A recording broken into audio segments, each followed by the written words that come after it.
Hello, I'd like to talk to you today about trusts, and in particular discretionary trusts. Now this is a very complex area of the law, and I'm only going to give you a very brief overview.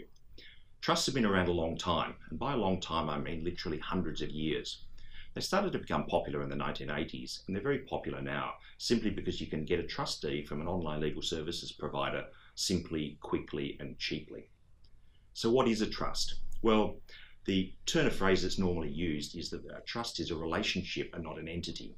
What do I mean by that? Well, a company is an entity. It has its own legal personality and can sue and be sued in its own name. A trust isn't like that.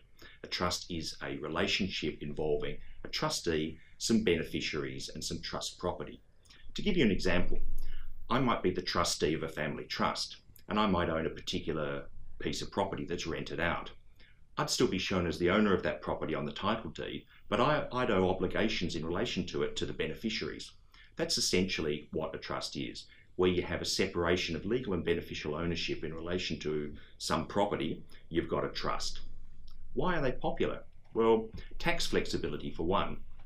If you have a discretionary trust that's earning some income, you can stream that income to particular beneficiaries to take advantage of tax rates.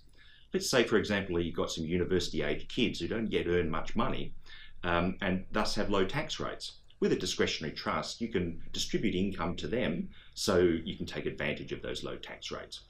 Asset protection is another reason. Property held on trust isn't owned by you, even though you may control it. And if you should unfortunately happen to go bankrupt or suffer some other kind of business reverse, that property is protected from your creditors, generally speaking. Another reason is estate planning. Once again, property owned on trust isn't owned by you and it's not dealt with according to your will. Rather, there are other ways to pass the benefit of it on to future generations. Now, there's a few terms that you might need to know when dealing with trusts. One is the trustee.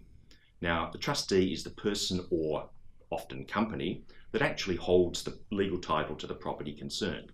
They also need to manage the trust on a day-to-day basis. The beneficiaries are the persons who are entitled to the benefit of the property. They can either be specific individuals or, in the case of a discretionary trust, a large group of individuals, generally from the same family. The settlor is another term you might hear, and that's the person who actually sets up the trust, usually with a contribution of a small amount of money. It's important to know that that person doesn't take any further role in the trust. Other terms that you might see are appointor and guardian. These are people who exercise considerable control over the trust, but don't always necessarily have any particular rights in relation to it.